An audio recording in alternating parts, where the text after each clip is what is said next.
Have you ever had that moment where you looked around your ministry and thought, man, there's got to be a better way to do this?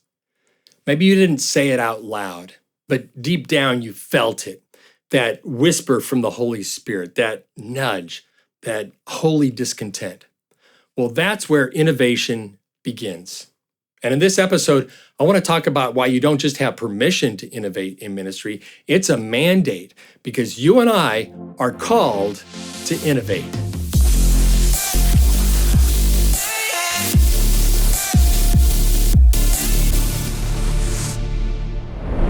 Hi, it's Larry Witzel with another ministry insight from SermonView. I'm just so grateful you've chosen to spend a few minutes with me today. If you find the episode valuable, please subscribe so you don't miss any future episodes. And if you're watching this on YouTube or another video format, yes, I cut my hair. I had long hair. That was my student hair. And now that I'm done with my PhD, this is my grown-up hair. Today, we're talking about something close to my heart and vital to the future of the church: innovation. Not as a trend, but as an act of obedience. Not as a gimmick, but as a reflection of our creative God. Innovation isn't just for Silicon Valley. It's not reserved for tech geniuses or entrepreneurs in hoodies. As ministry leaders, we are called to innovate because we serve a God who is constantly doing a new thing. The Bible opens with this powerful line: in the beginning, God created. He didn't copy. He didn't replicate. He didn't follow a template. He imagined. He spoke, and he formed something new out of nothing. That's innovation in its purest form. And here's the thing: God created you in his image. You were created to create, to imagine, to adapt, to dream. You were created to innovate. Now, we often associate innovation with disruption, disruptive innovation. And in ministry, that can sound a little scary. But think about this. Jesus was one of the most disruptive people in history. He turned religious systems on their head. He challenged expectations. He reframed everything: how we think about God and power and purity, even Sabbath. And he did it all on purpose because the mission demanded it. He didn't teach in temples. He taught on the hillsides. He didn't recruit theologians. He called fishermen and tax collectors and zealots. He didn't avoid the outcasts. He made them the centerpiece of the kingdom. Jesus continually broke through expectations to reach people in fresh, unexpected ways. And here's the truth: if we want to follow Jesus, we can't get too comfortable with the way we've always done it. Pastor Mark Batterson put it this way: if you want God to do something new, you can't keep doing the same old thing. See, we're living in one of the fastest changing ministry environments in history. Post-pandemic attendance patterns are inconsistent. Digital platforms now dominate how people engage with ideas and faith. The trust in religious institutions has declined, especially among the next generation. And here's a stat that really struck me. The average American adult spends 48% of their waking hours in the digital space. Let that sink in. Almost half of the average American adult's conscious life is spent online. And yet most of our churches remain analog islands in a sea of digital. That's not a criticism, it's a wake-up call. If we're serious about reaching people, we need to reimagine how we do ministry. Pastor Craig Groeschel says, to reach people no one is reaching, we'll have to do things no one is doing. We can't cling to comfort.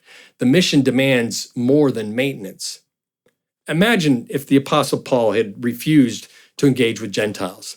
Imagine if Martin Luther never nailed those 95 theses. Imagine if Ellen White never picked up her pen.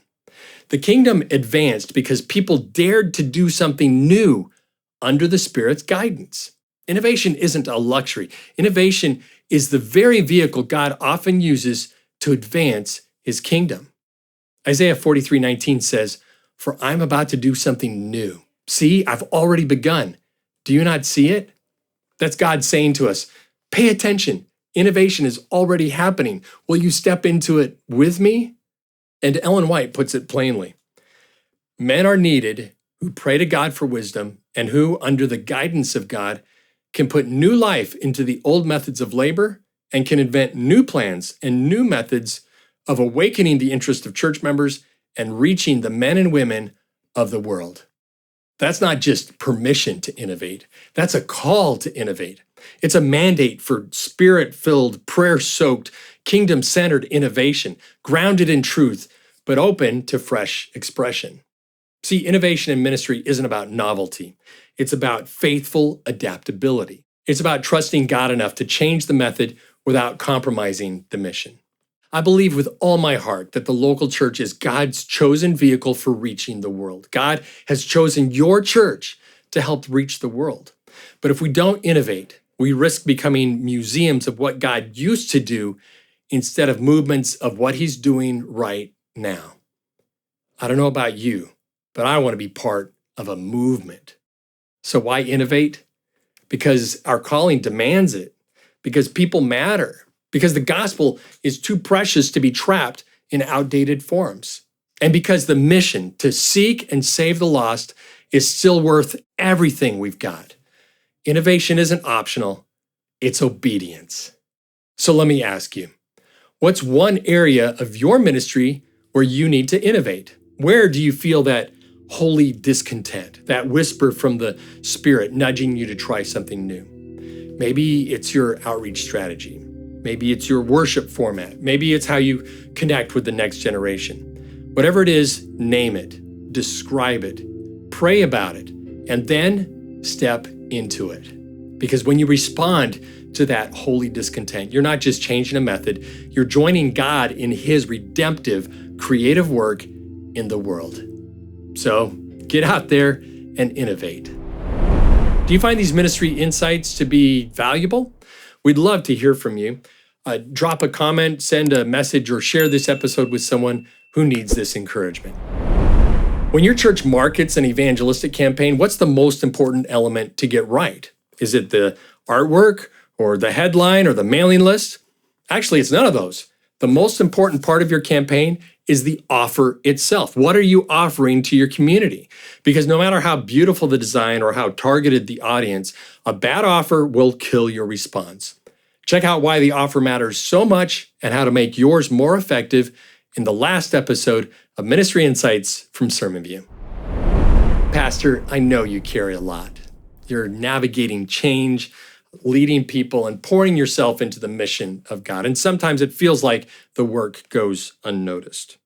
But let me remind you, every faithful act sends ripples you may never see. Every innovation, every courageous change, every spirit-led risk, it all matters. You are part of a kingdom movement that's bigger than you can imagine. So stay faithful, keep dreaming, keep following the Spirit's lead. God's already doing a new thing in your church. I love you guys. I'm cheering for you. We'll see you next time.